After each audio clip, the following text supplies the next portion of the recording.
The return of Chris Eubank Sr. Chris Eubank Sr. has disowned Chris Eubank Jr., and now his nephew, Harlem Eubank, is the next best big thing in boxing. According to Eubank Sr., who knows boxing, he sees shades of Sugar Ray Leonard in Harlem Eubank.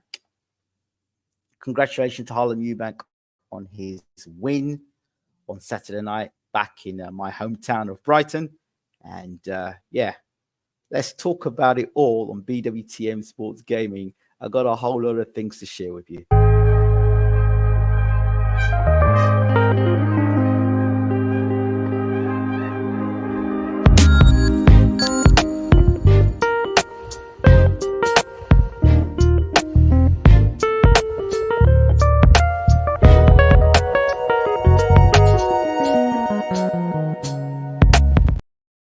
Good morning, good afternoon, good evening. Welcome to BWTM Sports Gaming. Glad you could join us. Hey, thank you so much. One person particularly sent me a message via Twitter, and he said, Ingram, when are you going to do your next show? When are you going to do your next stream? I remember that used to be a regular thing, but of course, as you know, I've been very busy, very, very busy. I've posted the stuff I've been doing, but I think I'm going to be in the all clear soon, whereas I'll be getting more people to help me on the ground and maybe some new faces across the network. I'm not quite sure which direction we're going to go yet, but there'll definitely be changes along the way. But anyway, let me not digress. Bit of new information's come through. I have been accepted onto the YouTube course. On YouTube, back in YouTube, I was quite regular with YouTube back in the day, and their headquarters. So now they've invited me to start on a new program starting this Tuesday. So yeah, it's gonna be interesting. To be the first time now I'm YouTube Africa, not YouTube Europe or YouTube London. So it should be interesting. Anyway, let's talk boxing. So my good friend, Mr. Eubank Sr., is back on the scene. Obviously, the loss of Sebastian Eubank was a blow to the whole Eubank family. I was stunned by it myself. You got to remember that the Eubank family, I lived very close to the Eubank family. And I remember once at the YMCA, those were people know in Hove, the Eubanks, the younger ones, used to come in the park and play in the park. And I'd be teaching them how to play cricket. So back in the day, they probably don't even remember that, but there you go. And then there was, I think, Harlem's dad, I think was either Simon or Peter, one of the two of them. But one of them I used to talk to quite heavily. I remember tweeting Harlem and saying to me, hey, but I think from what it seems, he passed away, which is shocking news to me because, again, I've got many memories with that brother, which is his dad. Many good memories of him. Spend hours just stand on the street and just talk for hours. Bump, hey, how you doing? It'd be like, yeah, we'll catch up soon. And then we'll end up talking 2 hours later. Had many a chat, not just about boxing, but life. He would be in the street and he'd say, how you doing for your life? He'd call me young man. He'd say, young man, young man, how you doing, young man? I'd say, I'm fine. And he'd go, so how's life? How's life going on? And he goes, and I'd say, yeah, it's good. He says, I hope you're not getting into any trouble. He says, I said, no. He says, ah, okay. But how's life anyway? And that's how he'd start. So yeah, shout. Sorry to hear the passing though, but yeah, great memories, fantastic memories. With I can't remember Simon or Peter. I can never remember because they were twins. I can never remember which one it was. But he'd always be catching walking around Brighton and or Brighton Hove and would stop and talk. And yeah, so that's Harlem style I'm talking about. Okay, back to Christopher Livingstone Eubank. Simply the best. He's back. And now he's back and he's talking about claiming Harlem now as his son, even though he's got a son called Chris Eubank Jr., who recently got a win off Liam Smith. The fight before that, he got stopped by Liam Smith. But I think that stoppage was very, very much to do with the weight drain that Eubank had to come in at 157. He looked terrible on the scales. I remember talking to certain people in the boxing industry that said Eubank's never been good, never performed well under 160. So they knew exactly what they were doing the night. They were going to drain Eubank. He was going to be absolutely a skeleton for BENN to go over and knock over. So that was the plan. And Eubank, even if Eubank could have got through the first couple of rounds, he'd have been finished within 4 or 5 rounds because, you know, BENN would have jumped all over him with all that energy. Yeah, that would not have been a good fight at all. So I'm happy the fight didn't go ahead, to be honest, because that would have been a tragedy. It would not have been good at all. Not good for boxing at all. Might be good for the pundits and those people out there but not good. Not good. In fact, Ngannou versus Fury was far more competitive and healthy than any version of Eubank Jr. fighting at a 157 against Conor Benn, and people still want to see that fight. So you can see people who don't know boxing, really. Anyway, Eubank's back at it again. He's back talking, Harlem Eubank. You know, he was talking about the fight between Leonard and Hagler.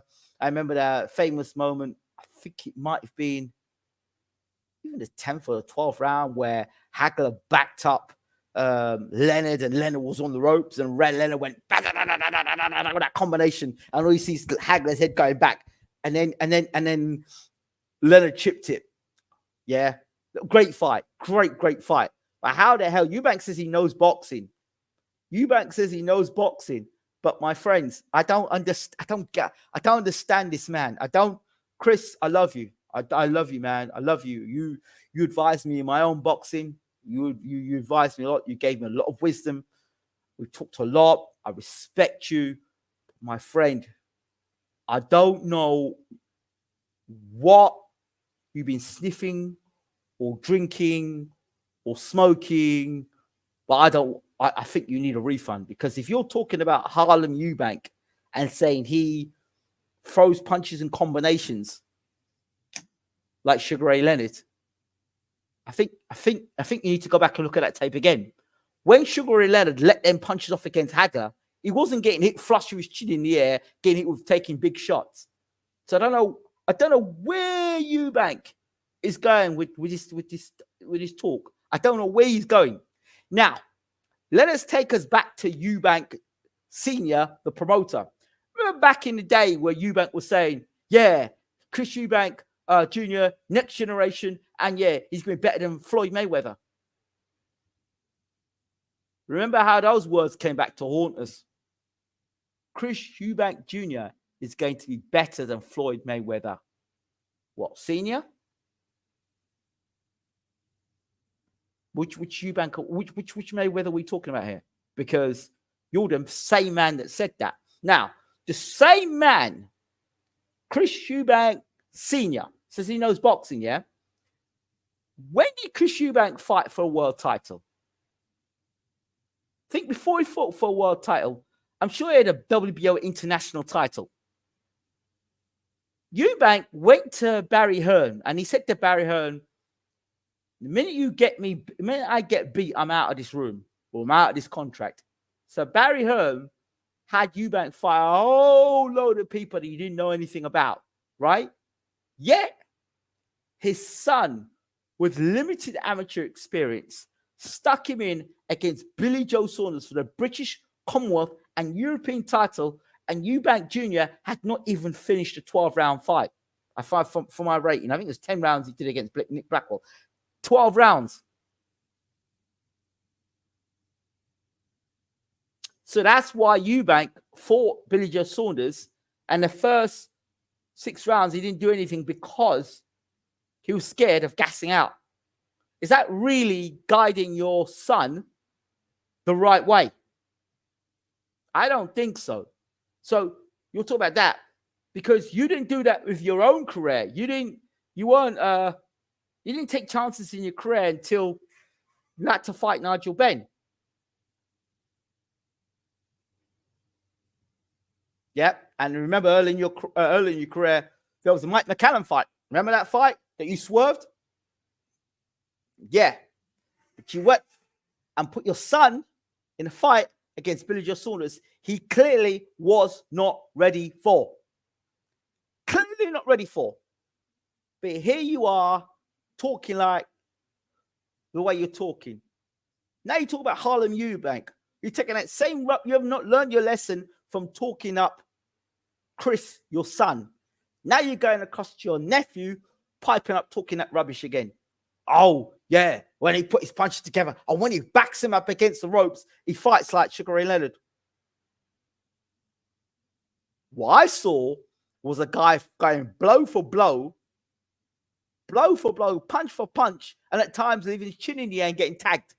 That's what I saw. That's what I saw. I saw that same chin in the air in a previous fight, Harlem Eubank getting knocked down, and I was knocked out. What the hell is Harlem's Eubank chin up in the air like that? And you're going to go up to 147. Okay. All right. Listen, I'm telling you now, this Harlem Eubank, Chris Eubank partnership is not ending well. Mark my words on this one. It's not ending well. You jump ship from your son to your nephew. He says he's doing things the right way. So when Eubank was in the Super 6, he wasn't doing things the right way. So wait, why didn't you cut from Eubank when, why didn't you cut from your son when he was fighting Billy Joe Saunders and he told his trainer, he went in the corner and told his trainer, shut up. Is that doing things the right way? When you're talking about respect, you were in the corner that night. And I tell you now, if you weren't in that corner that night and he had a proper setup, he might well have gone on and beaten Saunders that night. I'm not understanding this stuff. So he's saying one thing out of one mouth, and then when you look at it closely, it's rubbish, a whole heap of rubbish. Now, I don't know what the spat is between him and his son, but I don't know. Maybe his son didn't want him when he taking control of his career. I don't know.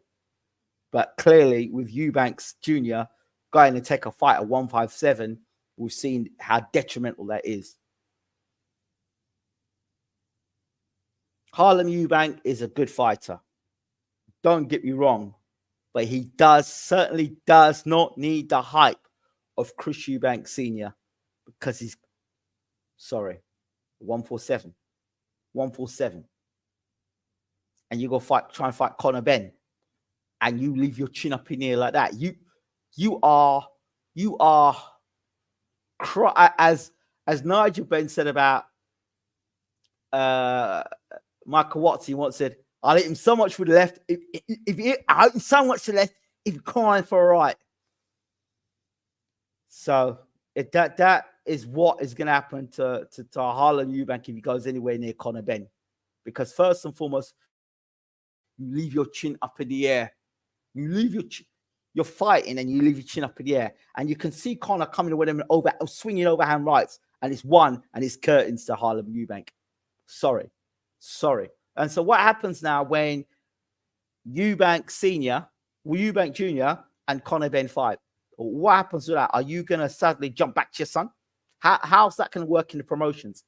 Because surely the promotions need Eubank Sr. and Nigel Ben to be in that promotion. So you've already gone and said that you've called Harlem Eubank your son. Yeah, great. You've called Harlem Eubank your son. But your son, Chris, is going to be fighting against Conor Ben. So how's that going to actually work out in the promotions? So, son of the great, simply best Chris Eubank Sr., Chris Eubank Jr. is going to be fighting against Nigel Ben, son, Conor Ben. But Eubank Sr. has disowned his son. So what's the narrative for that? You've even got the point where Conor Ben He's actually saying, hey, Eubank, hey, Mr. Eubank, hey, Mr. Eubank Sr., come and join our team in an advisory role. Great. So how does that promotion work out? Don't know. And the other thing, I don't, in terms of Conor Benn, you saw the last fight. I saw the last fight at light middleweight, and he looked trash. I'm sorry. Did Conor Benn look to you like a man that could step up to middleweight and handle a powerful middleweight? He didn't look like to me. He looked like that. If that guy had a little bit of pop on his punches, knock Conor Benn out. Truth be told. I mean, I was watching that fight with Conor Benn, and I kept saying, don't get clipped. Don't get clipped. Don't tire. Don't get clipped. Against a guy I didn't even know who the guy was. And that was Conor Benn's comeback fight. Conor hit with his best punches, and he couldn't move that guy. So I'm wondering, well, you're gonna suddenly step up to 160, and you're gonna do that against Chris Eubank Jr. Now that can't be right, can it? I don't see how that happens. He looked small against that light middleweight. Small. I don't know where we're going with all this. People want to see this fight for what? Why are you pushing at Conor Benn's career all around Eubank Jr.? That's the first thing. Second question is, now you talk about fighting a 147. Are you a bit confused? Are you fighting a 147? Are you fighting 154? Now you talk about he's walking around at 168. What is going on with Conor Benn's career? Me personally, this is what needs to happen with Conor Benn and that whole setup for the future, so that promoters and managers don't use drug tests to destroy fighters' careers. Here's what you do. If the fighter goes down, the trainer goes down. The fighter goes down, the trainer goes down. That's what happens. So if the fighter goes down, the trainer goes down, and the strength and conditioning goes down. If all them guys go down, right, they all get suspended. Let's see how quick we are to be calling people drug cheats. Let's see how quickly people's samples can be will stay the right way. Because I've always said it. I don't trust half these drug tests, because if you look at the law, Canelo got caught with whatever he got caught with within the meet. Within 6 months, this man's fighting the super fight. Should that be allowed? Liam Cameron, I think he gets caught with some cocaine or something like that. Guy's banned for 2 years. Alexander Povetkin got caught, banged to rights 3 times. He still was able to fight on a pay-per-view card. Lose or two is caught, banged to rights. Still fought on a pay-per-view card. Fought for world title.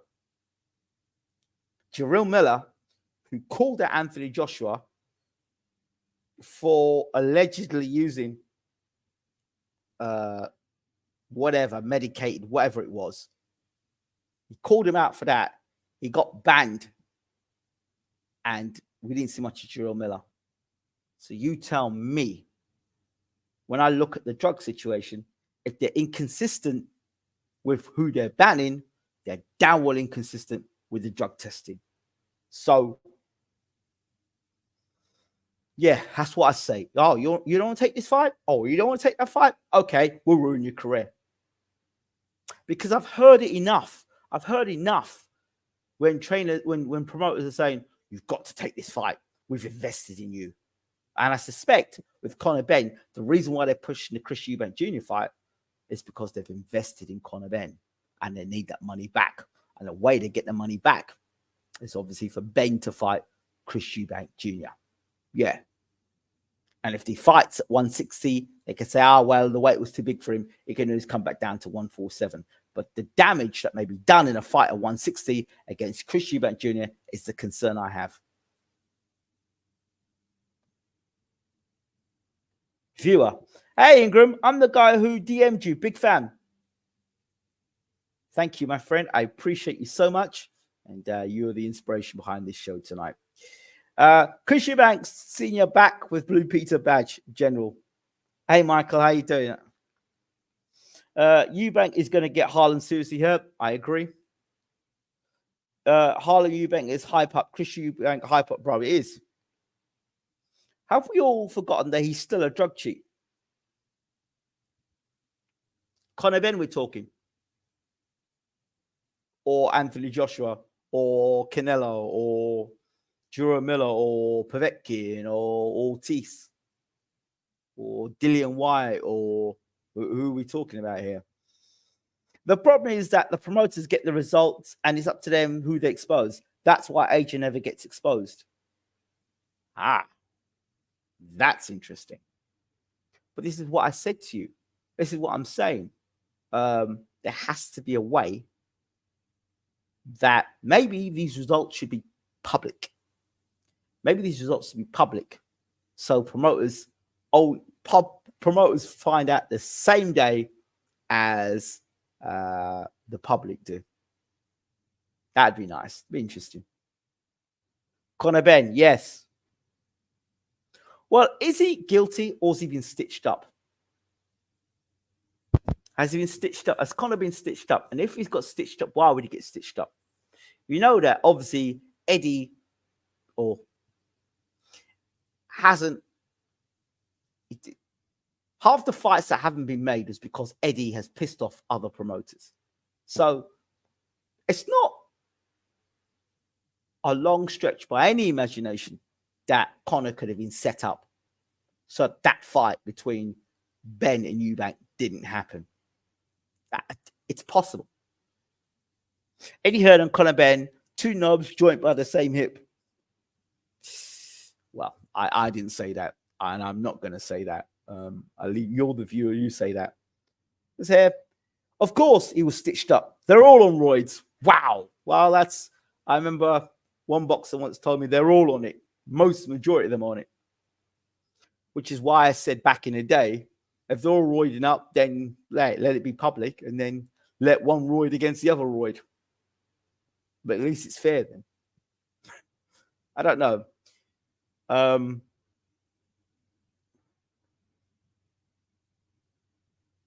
I think promoters are far too involved in boxing. Far too involved. Promoters need to take a step back, promote the fights. Fine. But it's the fighters. Things have to change. I think judges have to change. They need to get all these judges with all these dodgy decisions. And we still accept it in boxing. These look at the referees in football, yeah? And all the VAR decisions that are going wrong and haywire. These referees are getting it. They're getting it. Some are getting suspended and not being able to referee matches or whatever. So that same thing needs to happen with boxing. There needs to be a VAR in boxing or something. Some like in cricket, we have something called, they do this. They go to the guy in the box, and the guy in the box overviews what happens. So maybe in boxing, they should do the same thing. 3 judges make the decision, and then get the guy thereafter to say, right, independent with the decision that can overrule the decision on the same night. So boxing is less corrupted. Will it happen? Probably not. Promoters control everything. The judges, governing bodies, fighters, media, newspapers, podcasters, your regular interviewers. Some of them now don't have to be told, don't ask me this question, don't ask me this question, because they've worked so long with them and they've had their asses tanned before. They know now, I'm not going to ask him this question. I'm not going to ask him this question. I'm not going to ask him this question. So that's what it is. That's my thoughts. So Eubank Senior, I don't know where he's going with Sugar Ray Leonard and Harlem Eubank. And it's not going to end well at all. Really isn't. Because I I don't think Harlem Eubank is good, but are you looking at Harlem Eubank world champion in a 147? Really? Really? Harlem Eubank against Keith Thurman. Even once upon a time Thurman. Tell you what, let me see Harlem Eubank against Adrian Broner. Let's see where he's at. Good example of too much promoter control is Joe Joyce. No need to put him in with that Zhang, but for some reason, promoters pushed for it, and look how it ended up. I heard that was a setup. I was told, this is what I was told. I can't believe it actually ended up this way. I was told Joe Joyce is going to fight Zhilei Zhang, and they're going to say that Joyce is going to bang Zhang out. But what's going to happen is Zhang is going to stop Joyce, and then they're going to take an immediate rematch, and then by that time, Zhang will knock Joyce out and he will take him out of the heavyweight picture. What happened? What happened?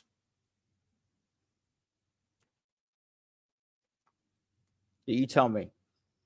That person was pretty spot on. So yeah, please don't forget to like, subscribe, and leave your comments as always. Don't forget to leave your comments. You guys are not commenting enough in the comment section. I need you to comment in the comment section so I can comment back to you afterwards. So yeah, Conor Benn, Chris Eubank Jr., Chris Eubank Sr., Nigel Benn, and Conor Benn. Why are they pushing so much for this fight? I've not seen a boxer young in his career being pushed to have one fight so quickly. And it's not a fight in the weight division, a fight in a weight 2 divisions up. And like, has Conor Benn actually won a legit title yet? Like British title, European title. He's talking about world title fight. Who has he fought that's world class? Who has Conor Benn fought that's world class? He's talking about boots in this, and well, what gives him the right to talk about them guys? I don't understand. What gives him the right to talk about Keith Thurman, world champion? I don't know. Barrios. Does Ben beat Barrios? I don't think he does. Maybe I'm wrong. But from what I saw in that last fight, it seems that if Ben can't knock you out, there's not a lot after that. If he cannot knock you out, and he doesn't fight well backing up either. I feel like everyone says they're world class when they ain't fought anybody. Not sure why. Yeah. And let me tell you something. The majority of these pundits in boxing are paid. Either that or they have not got a clue about boxing. You're going to tell me Chris Eubank Jr. at 157 versus Conor Benn is more competitive. A guy that's clearly weight drained is more competitive than Francis Ngannou against Tyson Fury. Francis Ngannou, who's a proven striker. And that's what a lot of these idiots did not take into consideration. Ngannou is a striker. He's a striker. He's heavy-handed. He's physically strong. He's in good shape. He's durable. He has no fear. A striker. And you telling me, oh, it's going to be a mismatch. Really? Warned you all. And if Fury is stupid enough to go and take a rematch, he better be careful. Tyson Fury better be careful in a rematch against Francis Ngannou. He better be careful. Remember, you heard my words. He better be careful. But I'm going to talk about that in another show. All right, let me come out of here. I'm going to do my second show. I'll be back soon. Don't forget, as always, it says Ben's not heavy-handed. Now he's off the Tony Sims pills. Oh, dear me. Well, is there element and truth of that? Having watched that fight with him at light middleweight, he didn't look great. Right. I shall see you all in the next video on the next live show in about 5 minutes. See you soon.